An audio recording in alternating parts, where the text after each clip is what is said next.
The Last Enforcer, outrageous stories from the life and times of one of the NBA's fiercest competitors. I'll give you a little, blow a little smoke your way here, Charles, before we get started. Over 12,000 points, over 12,000 rebounds. Would you play 19 seasons? 19 in the league. And been just a perennial fixture in the NBA my entire adult life. Good to see you. Thank you. Glad to be here. I also know you love cooking. Yes. Which I find interesting as well. I think I was talking to someone said you've cooked for Oprah, you've cooked for Michael Jordan. Yes, on and on. Basic. Matter of fact, at his 60th birthday, no, I'm sorry, his 40th birthday. I'm giving him 20 years. His 40th birthday party in D.C. We got snowed in 2 days, so I had to cook like 50 people for 2 days in a row. Whose party? Michael Jordan. Michael Jordan. Yes. Never met Michael Jordan. Is he as intense as everyone says he is? He's that guy. He walk around. He think he can beat you in everything he do. Golf, ping pong, pool, whatever. 40-yard dash. So he's a real competitive guy. How much of what you do and what you did, like something like rebounding, how much of it is just flat out desire? I know some height and some wingspan is good, but it seems like desire. A lot gets of hard work. You get hit in the face, hit in the head.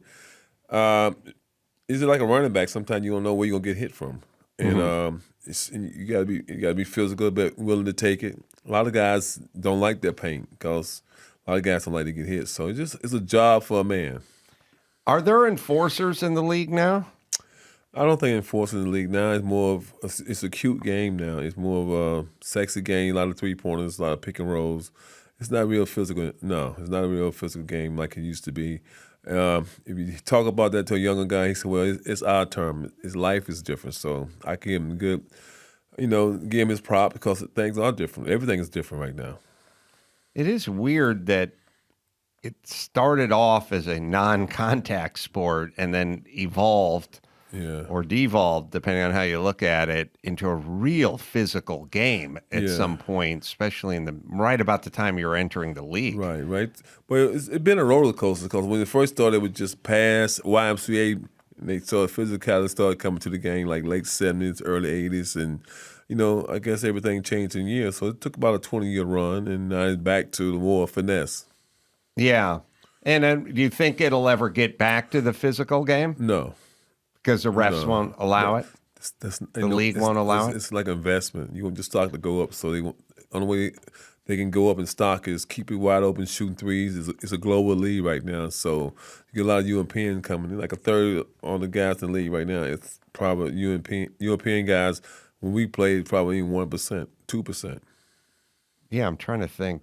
When you were on the Bulls, I'm trying to think if they had, what's his name on there, the European guy. Oh, Tony Kukoc? Yeah. No, he came later. So you weren't there at that, no, I had that left. point. Yeah, so probably guy from New Jersey. Portland. It wasn't. You can count them on your hand back then. Yeah.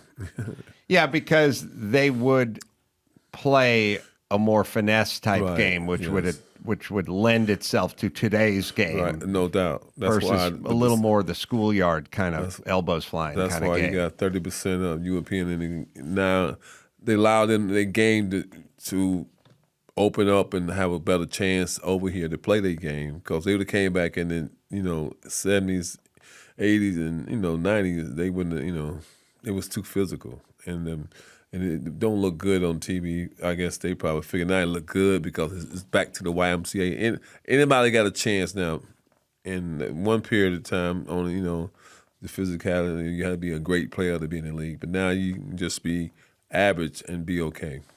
I'm reading here that for Michael Jordan's 40th birthday, he cooked for Jordan, Oprah, and Trump in one night. That's a lot of range. Yeah, that's when Donald was Donald. Now he was president recently, but no, he was a good guy. He had fun. He loved sports. He liked to be around athletes, and that night I was telling somebody a story about how people came in from all over Jay-Z, Beyonce, Richard, just all over people. And it starts snowing. And 12 o'clock, 1 o'clock, 2.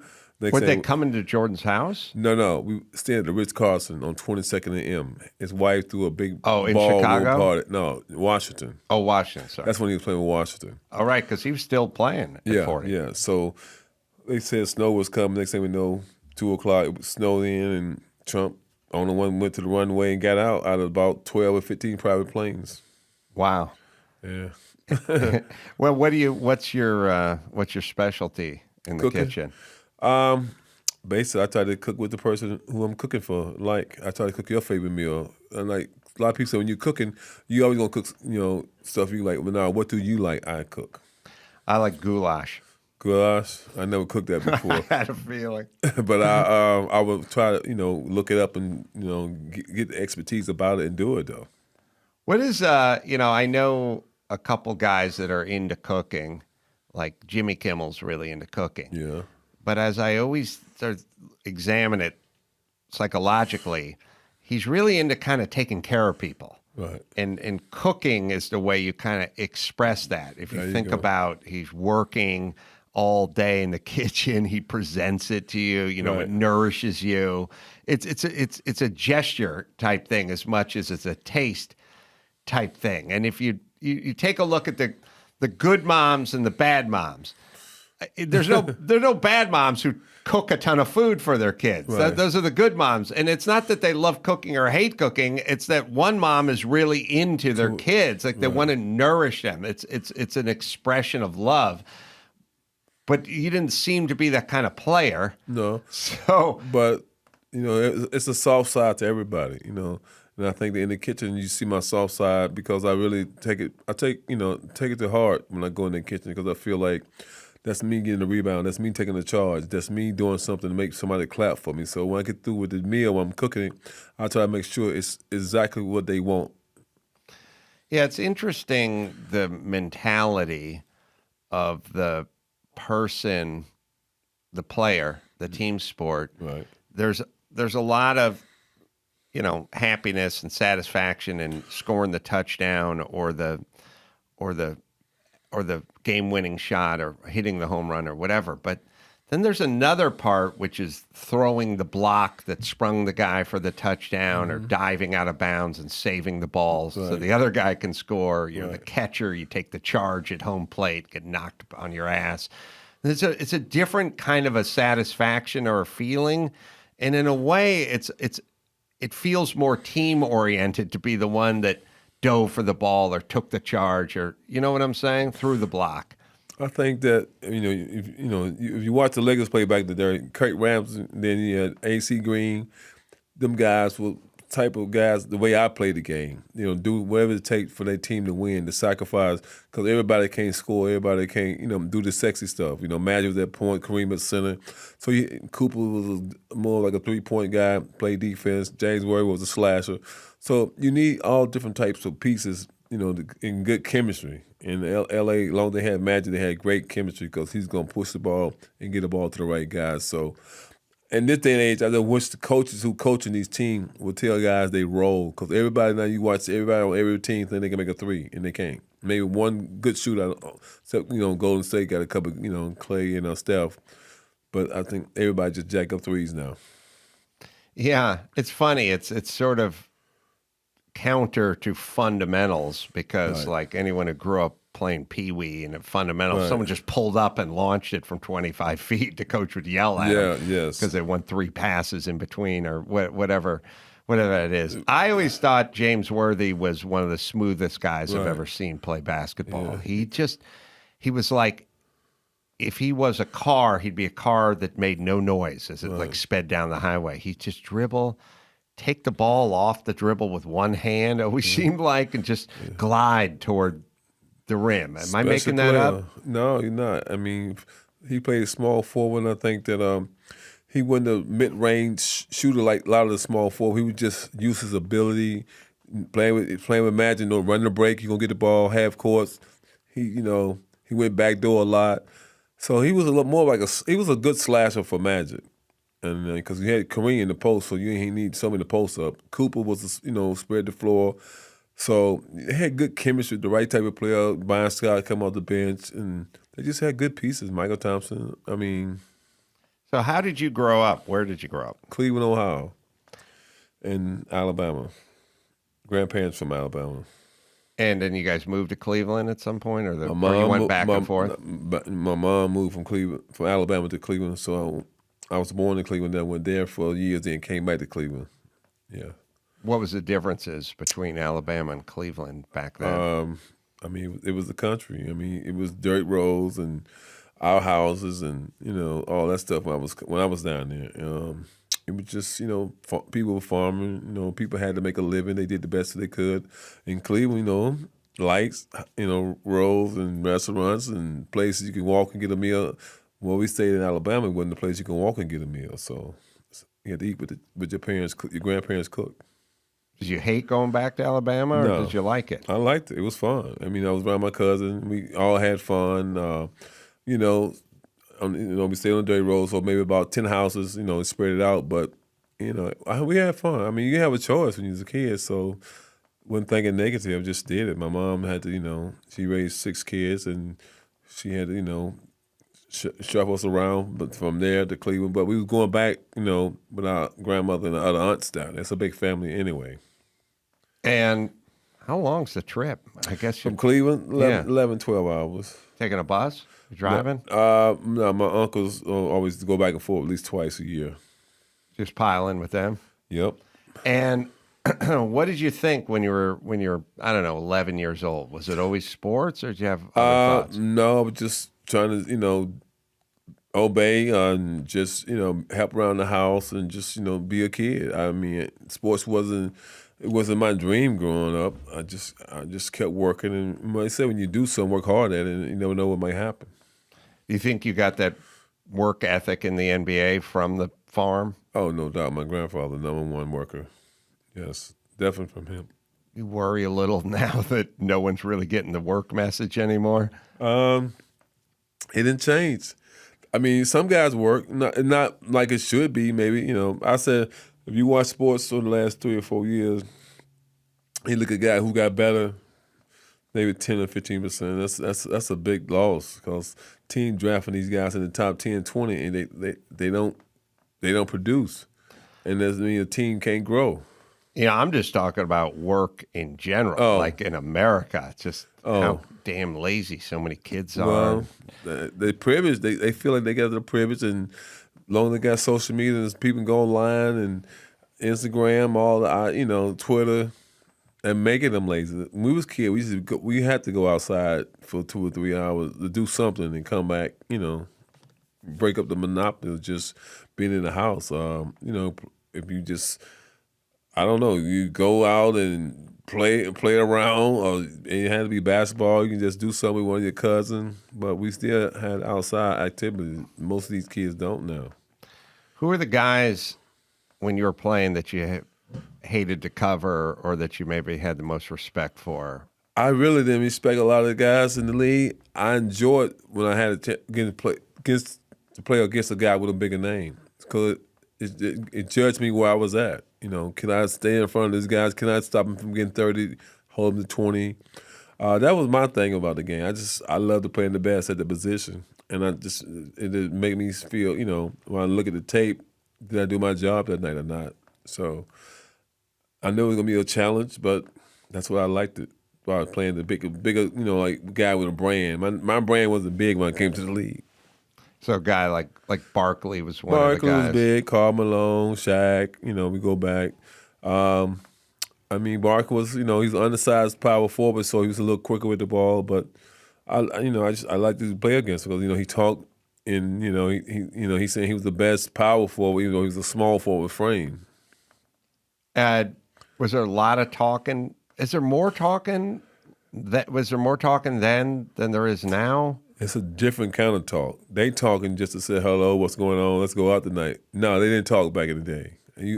Talking wasn't everybody always said, oh, Bird talk a lot. Mike really didn't talk. Mike just, you talk to him, you might get 60. So everybody kept their mouth quiet. Barkley mouth off every now and then, but basically everybody was just out to play and just play and have a good game. Yeah, I was thinking about it because I was at the Rams game and any football game now, Oh yeah. and we're about the same age. So I grew up, and I grew up watching Jack Lambert for the Pittsburgh Pittsburgh Steelers, Steelers. and he hated everybody on the other Yeah. team. And as a kid, I thought, God, he'd want to kill him if he could. And now the game ends. Everyone's trading jerseys. They're Yeah. hugging. They're getting Yeah. in a prayer circle. They're chatting. They have the defensive guys hugging the offensive lineman who's going up against. And I thought, maybe this has evolved, but it's a lot different than what it was. They have ball, and that's what I mean, like even in college, you got to shake hands with the other team.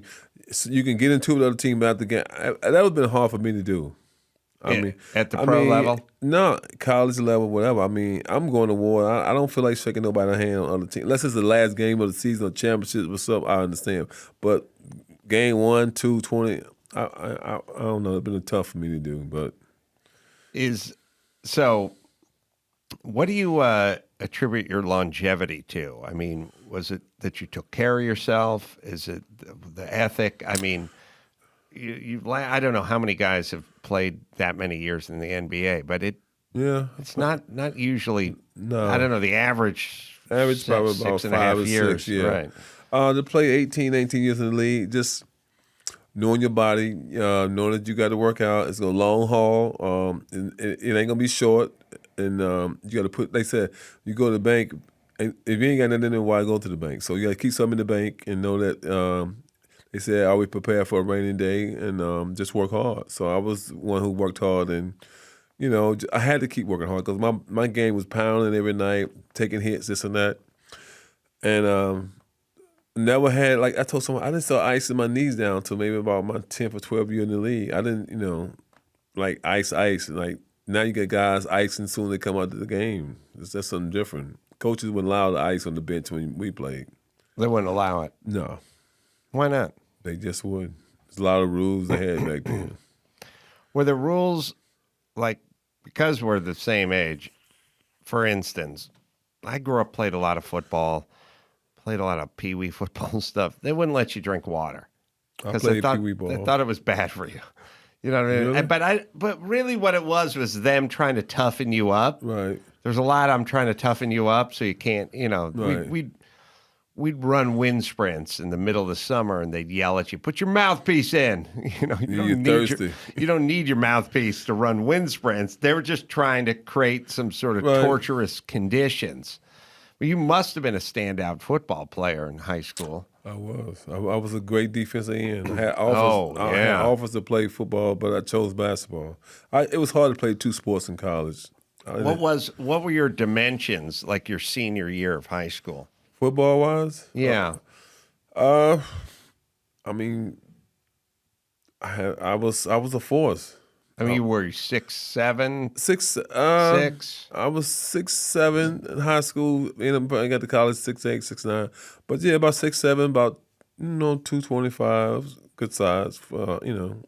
That's a big time high school defensive end. Yes, 225. Yeah, I play a little tight end, but not too much. But I like the defense, so you can stay engaged with the offense. Make them don't come your way, run other way. I like running down the backside defense, but I liked it. It kept me busy. It made my body stronger. So you got scholarships for football and basketball. Yeah. And any schools we've heard of in the football department? I mean, not really big. When I got to the Virginia Union, it wasn't a big school, but I had a lot of basketball, more basketball scholarships, but I did have football. But when I went to the Virginia Union, they wanted me to play both. I'm like, nah, coach, I can't do it. I'm just going to stick with basketball. When did you start thinking about the pros? I didn't start thinking of pros until maybe my senior year. I had an outstanding year. I got invited to a lot of classes, and I went to Hawaii. I played against East and West All-Star game, which is the PIT in Portsmouth, Virginia. And then I started getting calls, like, well, you might go late second or, to the fourth round. And I didn't even go to the draft because they said if you don't go, they're not telling you going top 10, why go? Right. So I ended up getting picked number 9 in the top 10, 85 class. Bulls. Yep, a trade from Cleveland to Chicago for Keith Lee He went to Alabama. He was, he was a bigger name guy. Where were the Bulls at in '85 through '88 when you were there? What? We made the playoff all my years there. I made the playoff my first 13 years in the league, matter of fact. Really? Yeah. It wasn't great. It wasn't like top 2 or 3 seeds, but we was probably 7 and 8. We got better. By my second year, we went to like the 5th seed, and then I got traded to New York.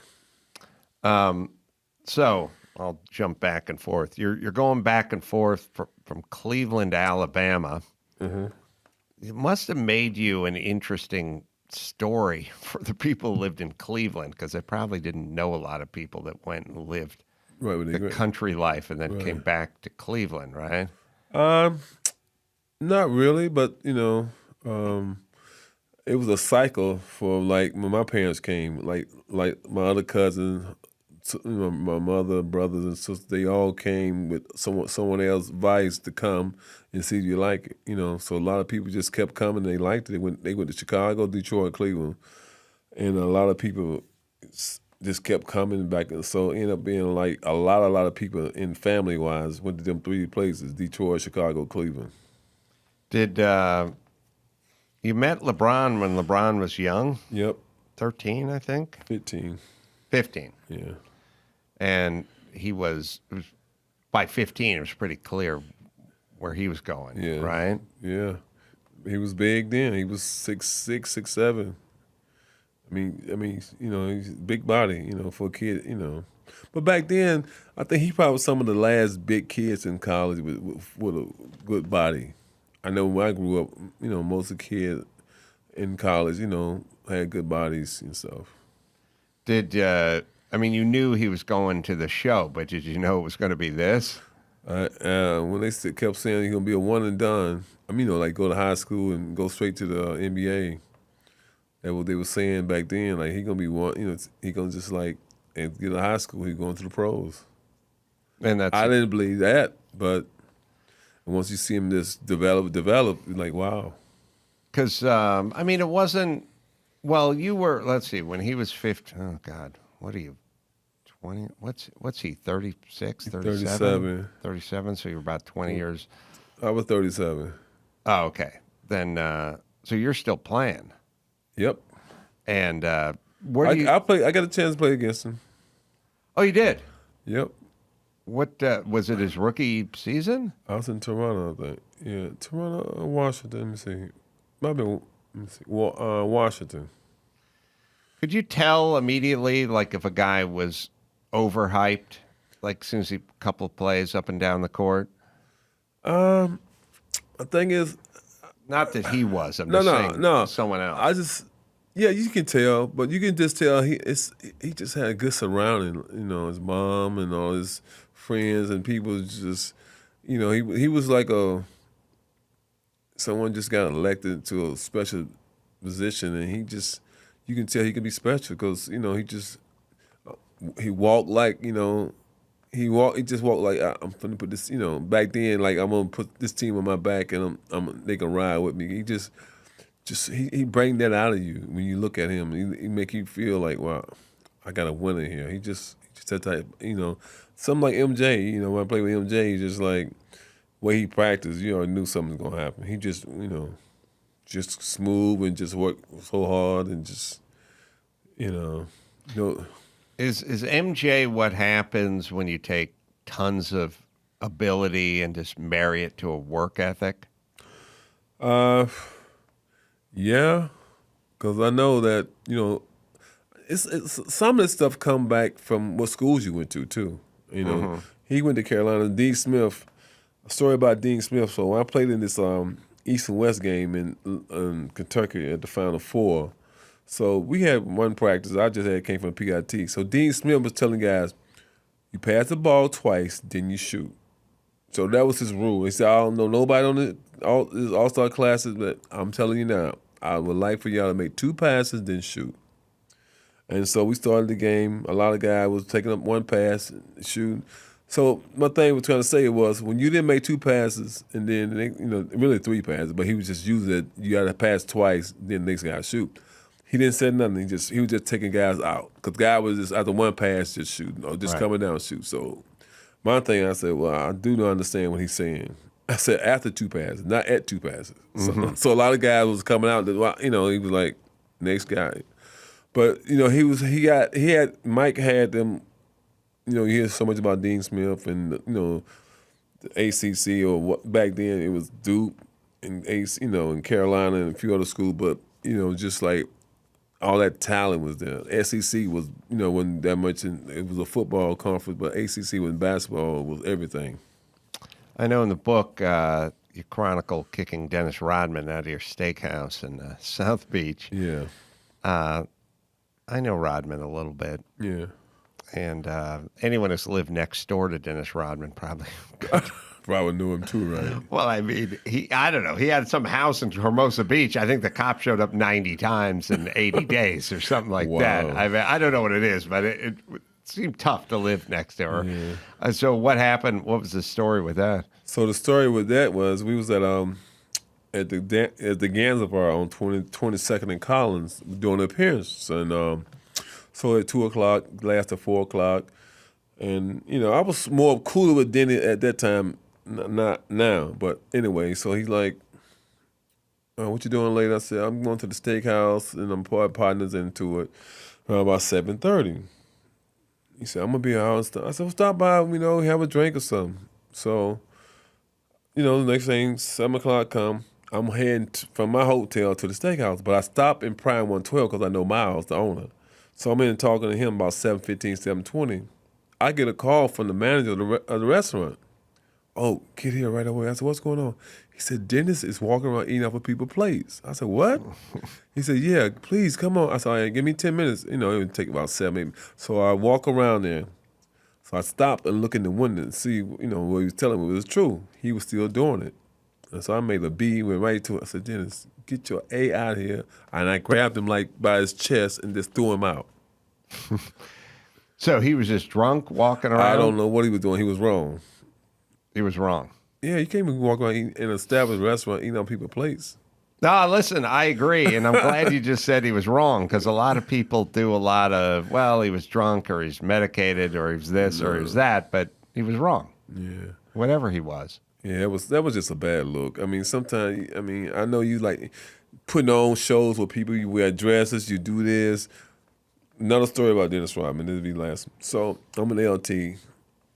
I'm in New York. So me, LT, Lawrence Taylor, O.J. Anderson, about 3 other celebrities. It's a club. So they invited O.J. Anderson with the Cardinals running back? Yeah, and the Giants, yes. And the Giants, yeah. He went from the Cardinals to the Giants. Right, I think should be in the Hall of played Fame. in the Super Bowl. Right, you got the MVP. Big man. Yes, big running back.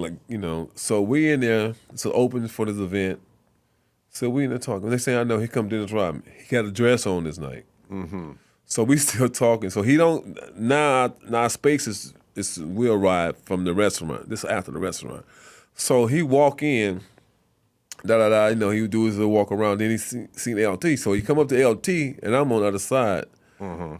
So he don't speak to me because after that restaurant deal in Miami, he can't really speak to me. So he talking to LT, this and that, and I was like, "Dennis, what's up?" Then I was like, "Dennis, which restroom you going in? You got a dress?" And and he looked at me. He didn't say nothing, just walked away. The worm has turned.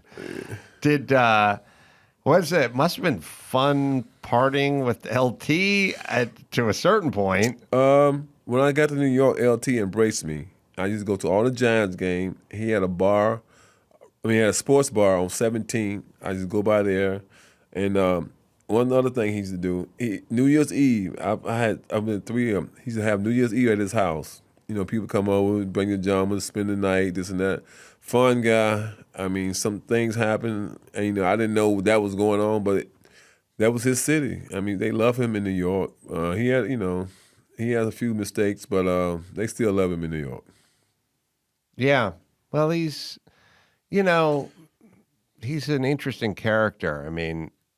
He had such a passion on the field. I think a lot of people respond to that. I think a lot of people talk about how stats, how many sacks and things like that. And he had all that, but he had this crazy kind of passion on the field that you didn't really see that much on the defensive side of the ball. I mean, there were big hitters and guys who got sacked. Mark Gastineau did a little dance, but I mean, you didn't. Now everyone who a guy gets a hand up and tips a screen pass and the ball goes out of bounds and that guy's doing the funky chicken on the 50-yard line. It's like, dude, first off, that's what you're paid to do. And then secondly, you didn't just take one to the house. You just tipped the ball. Yeah. There's maybe a little too much celebrating. I don't know. Yeah, I think, every time, a receiver catch a ball, that's your job. You're a receiver, right? You should catch it, right? Right. Punt return, you should run 10, 12 yards. It just took over the game. I think everybody wants to celebrate. I don't know. I think some of the older guys, like I said, things have changed and evolved, like you said, and it's a new way of doing things. But I think when you're down 21 points, it ain't about celebrating because you got to stop. I mean, you're down 21 points. I mean, team probably don't care if you stop them or not. But it's a lot of celebration. The NFL allowed that. The one time they was fining guys for doing it. Now they see that's a part of the sports now, having fun. The worst is when they're in the hurry-up offense. The guy catches a 12-yard pass and then spins the ball and points to the end zone, and it's like, dude, the clock's ticking. Yeah. You're out of timeouts. The quarterback's running, trying to get the spinning ball to get it back into the linesman. That if I was a coach, I'd go nuts with that. Ain't that what the guy in Pittsburgh did? The guy Poole, they was no more timeouts. They had a chance, clock the ball. He doing like what you said. And I don't know if they get credit for that from the fantasy team or what. Well, it's funny. I'm trying to think. You brought up Pittsburgh. Trying to think who did it on Pittsburgh. It's probably been 20 years, but he caught the ball, slipped down to the ground. He's in his head playing college rules, which is he went down. Automatic a dead ball. Dead ball. So he got up, spiked it, and was celebrating. And, of course, it's a live ball that he just threw it on the ground. Trying to think. Maybe Chris can – Damashek knows. Dave Damashek's still in the house. Plexico Burris. Plexico Burris. Yes. Michigan State guy. Yes, he did that his rookie season, I think, to be fair to Plexico, and then ends up at the Giants with Eli Manning and company winning the Super Bowl in the. Full disclosure, I was drunk, but I was at a Super Bowl party when the Giants beat the Patriots, who were going to go 19-0, with after Plexico scored that touchdown. And I was screaming at everyone, "Why isn't everyone going out of their minds? This is insane. It's insane that the Giants, who almost started the season off 0-3, it's insane that they're beating the unbeatable Patriots." That's 2 times the Giants only won 10 games in Eli's career, and both times they won a Super Bowl. Is Eli a Hall of Famer? Number-wise, may not. But 2 Super Bowl rings, gonna put him in. He's a Peyton. Not only, first off, Peyton brother. Your 2 Super Bowl wins should count as 4 Super Bowl wins because your 2 wins were against Brady and Belichick. Yeah, you beat Tom Brady in the Super Bowl. Beat the GOAT as coach and the GOAT and quarterback. What do you think about Brady and the longevity for a guy who's played as many years as he's played, as many years as you played? Yeah, you got to take your hat off to him. This man has died, his mold of his body, and just mentally tough because quarterbacks take a lot of they get beat up a lot, but they change the rules a lot. So Brady don't get hit much, when he first came in the league. But the linemen, some type of way, they block better for Brady than they did Winston. So he get rid of the ball. He don't hold the ball. He's a student of the game now. He like play a computer, playing against another computer. Just like, he's playing chess with himself right now. Yeah, it just goes, I was thinking about him when I was thinking about MJ, because MJ was a gifted athlete who was a crazy competitor. Right. Brady, not a gifted athlete, athlete, but he's crazy competitive though. and he's like willed himself Yes. into this position because he didn't have. I mean, he can throw a good ball, but he didn't Yeah. have the physicality No that doubt, many no. other guys had. Father Time, I guess he on his phone call he answered was Tom Brady. All right, let's take a quick break. We'll be right back with more Charles Oakley right after this. All right, back with Charles Oakley, The Last Enforcer's the name of the book. It's available now on Amazon. And are you glad you played in the era that you played in, or would you have liked to have played in the 70s, or would you have liked to play now? Like eras, there's eras for Right, things. There's right. eras for heavyweights, I always say. Right. There's eras where you know the names of the top 5 heavyweights, and then there's eras where you can't name one guy. Right. Yeah. Well, talking about heavyweight, it's no more heavyweight like it was in the '80s, late '70s, '80s. Seemed like that era was everything: football, Right. baseball. I mean, all the good hockey stories. But the era it's just different. It's just different because these younger kids. It's I think that you go back to them. Everybody was have a full grown man body. Now you look at everybody the same type of body type. Everybody like a size 34 in the waist. We used to be a 38, 40 in the waist, and everybody's size. We used to be size 16, 17. Shoot, everybody's 12 and 13. So everything changed, physicality, everything in the game. What do you think about Pippen not being particularly happy with Michael Jordan, or at least according to The Last Dance? Last Dance. Well, Scotty just had released a book too about 2 months ago. He have opinion. I mean, I think The Last Dance, a lot of stuff wasn't accurate in that, but it sold. It was the greatest player to play basketball had something to do with it. So, I mean, Scotty, he have opinion, and I think that when you attack one of the greatest guys who played basketball, you better be the second greatest player in your sport, and he's not the second best player. So it's just his opinion. He played with him for 10. I mean, I think 10 years. He know a lot about him, but he got 6 rings. Scotty got 6 rings. MJ got 6 rings. When they split up, Scotty went to Houston in Portland. He didn't win. MJ went to Washington. So, I mean, it's tough. It's tough to talk about it because you wonder why. How can that be a topic? 2 of these guys had so much fun together. Who was the second best player during MJ's prime years? Second best, probably King Olajuwon. Oh, yeah. Yeah. Yeah, that's right. King Olajuwon. And you just want to look at it like he affect the game and the way he got a guy involved. They won 2 rings. MJ won 6, but I think the King was undersized, but he could play the game on both ends. It was a lot of great players, but I think He was undersized for a center. Center, right. But not undersized in general. No, undersized as center, right. Size, Magic was still there, but Magic was, tailing off. Bird was tailing off, so, then, and Kobe came, so, MJ started tailing off. So, then LeBron came when Kobe was tailing off. And, I think out of all of them, I think LeBron and Kobe had a longevity for playing against one another. How was Bird? Bird was good. I mean, he just had a bad back. He was a YMC guy. He could shoot. I mean, finesse. I mean, he used his strength at all time. He knew the angles on the floor. He knew how to get open, and Boston played well together. Mm-hmm. Played well together. Yeah, they were.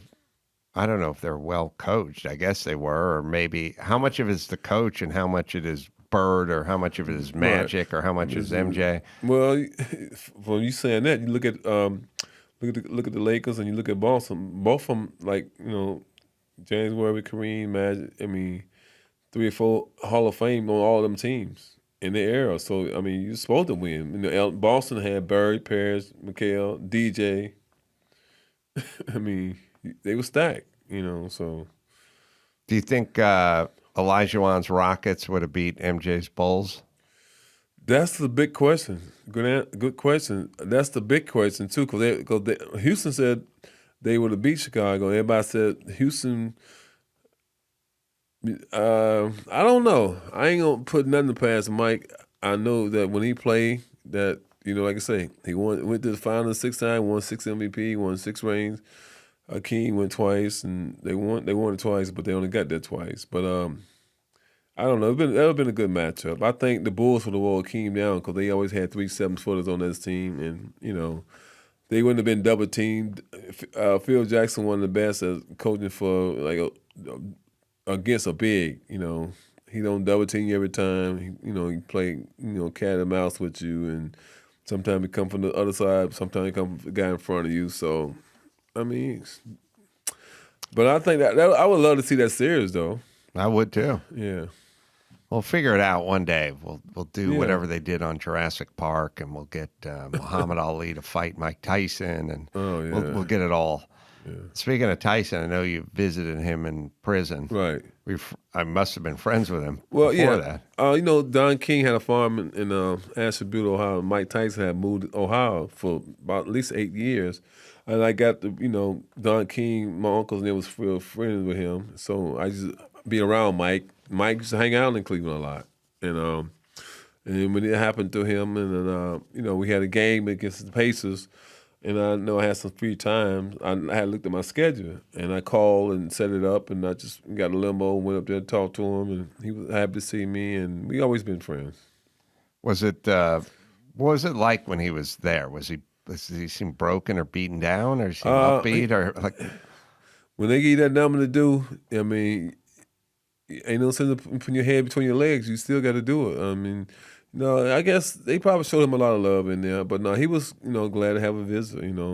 People, all kind of people, walk of life was trying to come and visit, but they only let certain ones come to visit. But it was glad, someone that I know we've been around one another many times, so it wasn't like it was a fake visit. It was like a real visit. You were playing during the OJ low-speed pursuit thing in '94, right? New York, yep. And it was right in the middle of the game, I guess. Yep. And that was breaking news. Yeah. Did you have any idea out on the court what was going on? We never did. We didn't know until afterward. They was just crazy. It was just wow, a chase, and they went live with the chase from the game. So it's like nobody had a smartphone back then. But now, if that happened, you on the court would have got a sense of what was going on in the arena, right? Yes, definitely. You would have felt the energy, or people kind of looking down, or mugga talking, or whatever like that. You would have had that sense, right? Yeah, definitely had that sense. That's why a lot of people just go to the game now, and just walk past people and take pictures. They don't even watch the games. I know. They'd be. I know. I was sitting in some cheap seats at the Rams playoff game, and I had to keep telling myself to quit looking up at the Jumbotron and look down at the field. You can see the game because I'm here. Right. But I didn't like being the ugly fan who looked up at the Jumbotron and didn't look down at the field. So all that was going on. You guys were just playing in the playoffs, and you didn't find out until you got out of there. Yeah. I was like, wow, because, the first thing the report, did you hear what happened? Did you hear? I was like, no. It was a chase. And I'm like, what? Yeah, he said, well, there was like plausible deniability back then because no one had a smartphone. Right. So you could just go, I don't know what you're talking about. Right. Whereas now you can't really tell someone, I don't know what you're talking about because you got a smartphone. And you would have known. Yep. Did you know OJ? Did you ever meet him? No, I just see OJ all the time in New York. We were doing it with CBS, NBC. Mm-hmm. Because I guess he was staying somewhere on the east side of Manhattan. I just see him in the city all the time, and see him at the Kentucky Derby a couple of times. But just out and about, not speak. He's a casual guy, speak, but he was a big time guy back in the days. I mean, for Hurts and what he did at USC, he did it for Buffalo. I mean, he landed himself a major job with NBC. Yeah, he was making movies. Yeah. He was like a movie star. He was that guy. Spokesman. He was as beloved as an American could really be at that time. Oh, yeah. I mean, everyone knew who he was. and everyone loved the guy. I mean, you've never look. It's like Harvey Weinstein had a pretty far fall from grace, but everyone always thought that guy was a douchebag. Everyone tells stories about what an asshole Harvey Weinstein was, but we didn't feel that way about OJ. OJ was like this crazy beloved character.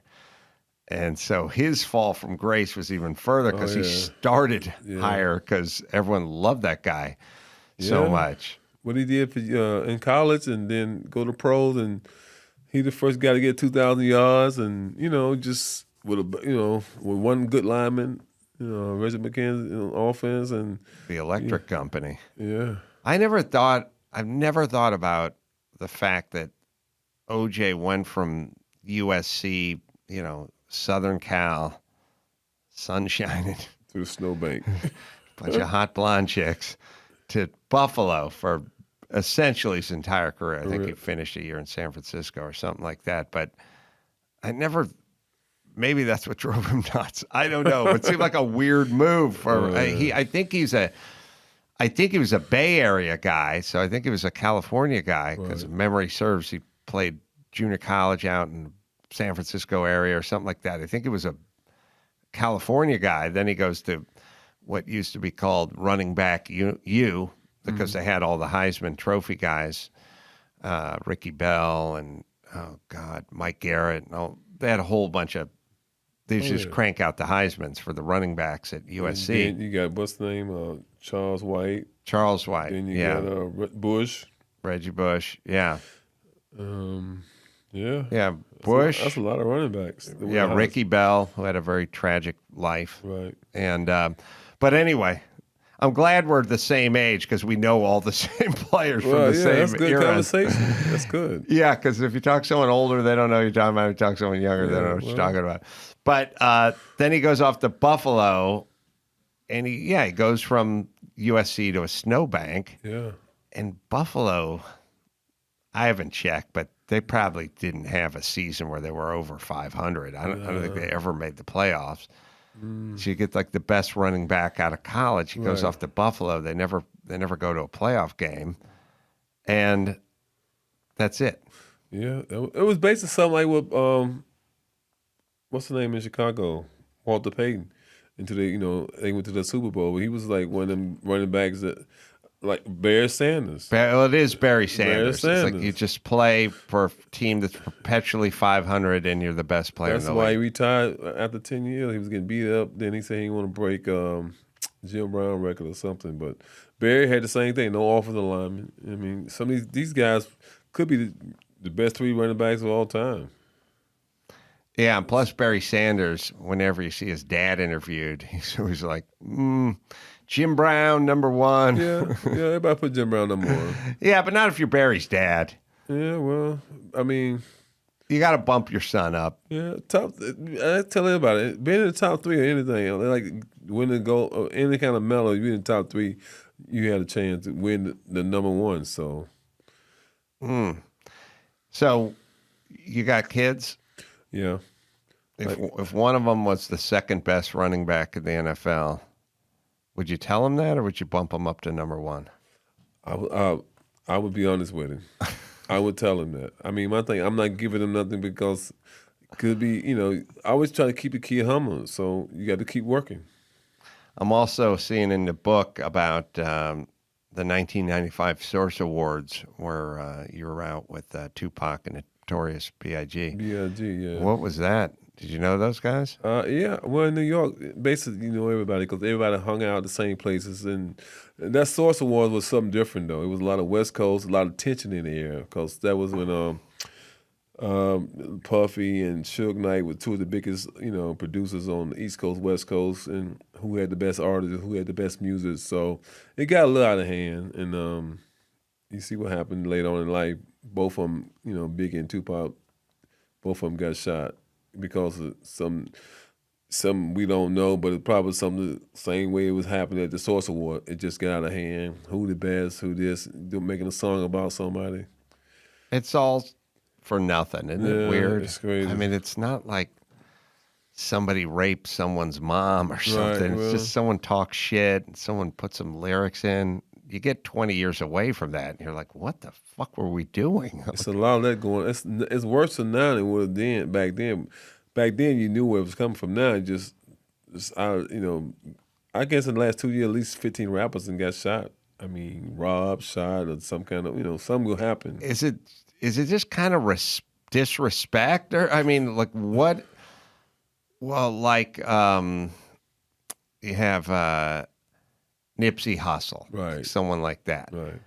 just out front of the stores working at or owns, just shot, just because disrespected somebody. Like what's I don't know what the end game is. I mean, that's the new thing now. You gotta be careful what you say to someone. You don't know what they thinking, what they've been through.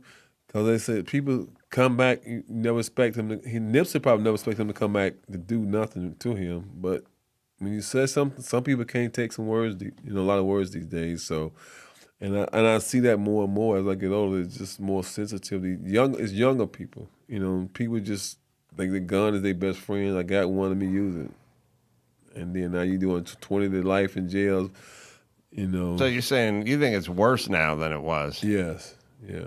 Just through sheer numbers.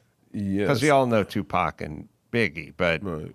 there weren't tons of other guys. No, it wasn't a lot of time, because I think they worked more out. But in the last 2 or 3 years, there's been a lot of, rappers, they beefing, and they, next time they see one another, something happen, and somebody shoot another one. That's what it's about now. What do you think we can do to fix this? I don't know. I don't know. It ain't the music. I guess I don't know how we can fix it because the music, it ain't that type of music like it was, and they jockeying for position. But when you kill somebody, ain't no position, and you just another number in jail. I don't get the taking someone's life. I don't get, but the throwing away of your own life, I don't Right. get either. Yeah. I guess they don't think about it until they get behind them bars, and it's too late. Yeah.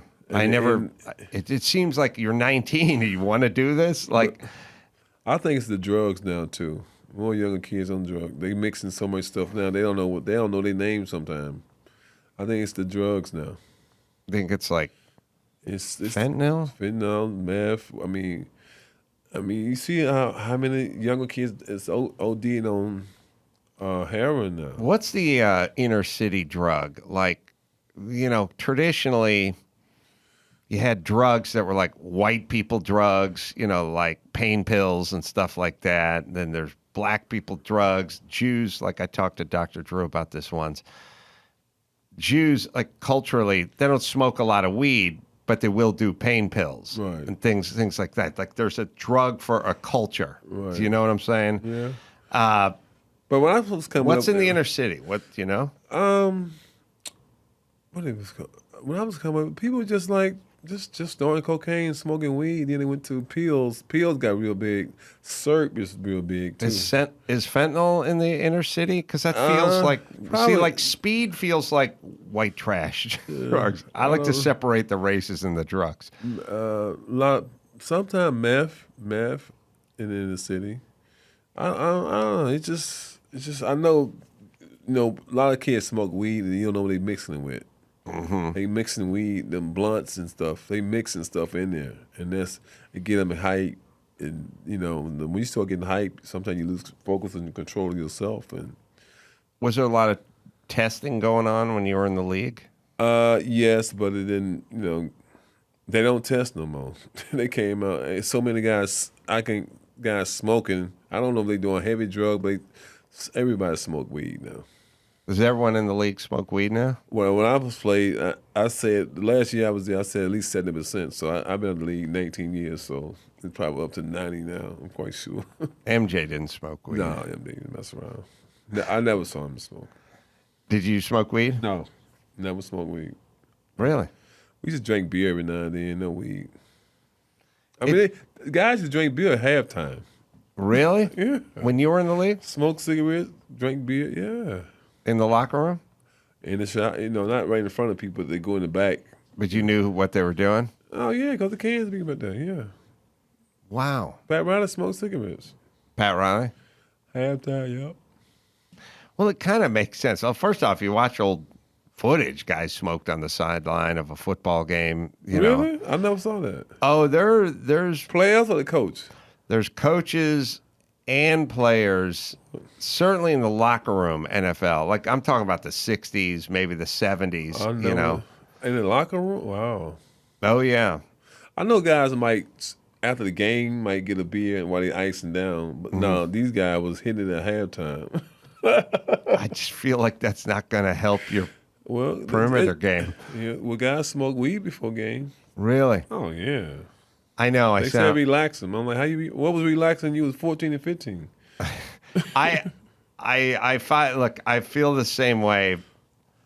I feel the same way. Like, I feel the same way about like comics who get really high and then go out on stage. I'm like, dude, how do you do that? Yeah, I mean, I understand having a shot, maybe taking the edge off or something, then going out on stage.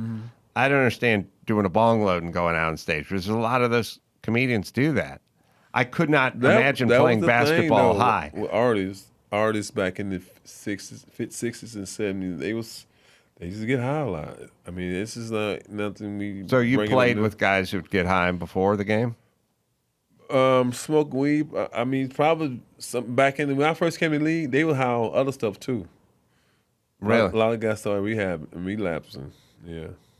So like pain pills, cocaine. Cocaine. Was cocaine the big weapon of choice? Freebasing. Really? They were freebasing. Yeah. A lot of people sniff cocaine, just like a BC or something, but they were freebasing.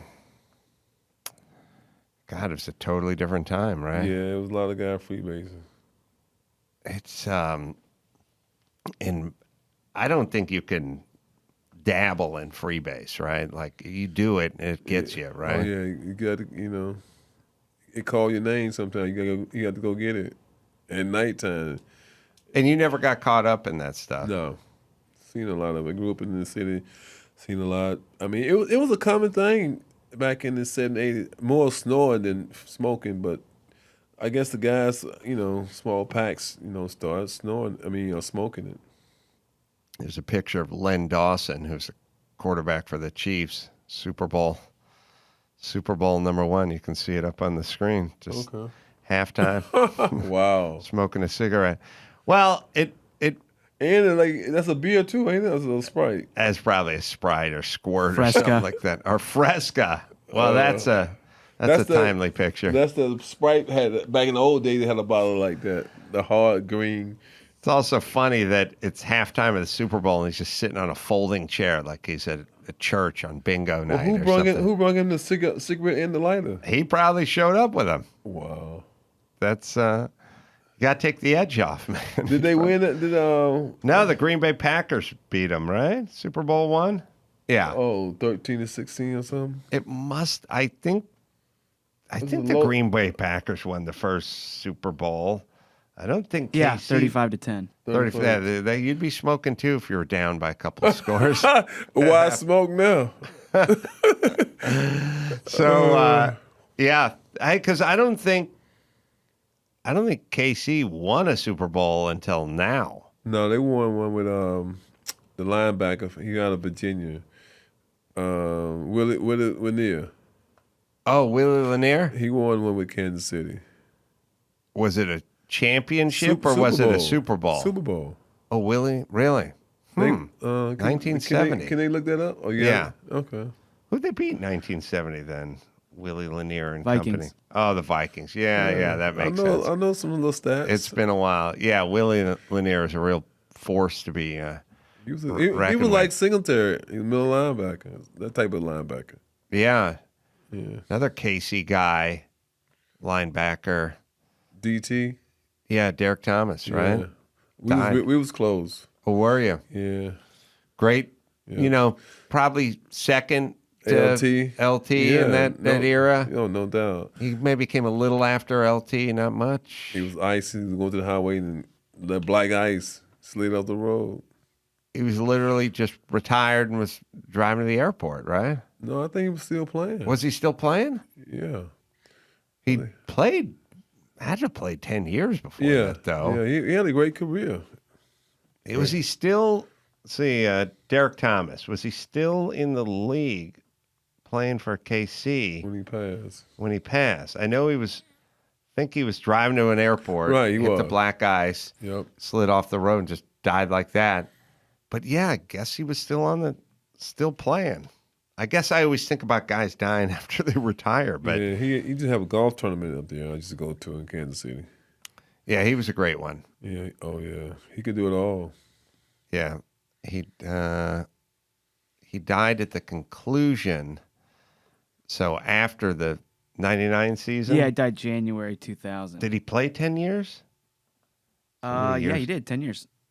So, yeah, he was going to play 11 years. Yep. Jesus Christ. I mean, he must have been 33, 34, whatever. He could play, though. Jesus Christ. Yep. You know everybody. Well, it's good for conversation, though, right? It's good. Not just talk about yourself, It is. All right, let me plug that book one more time. The Last Enforcer.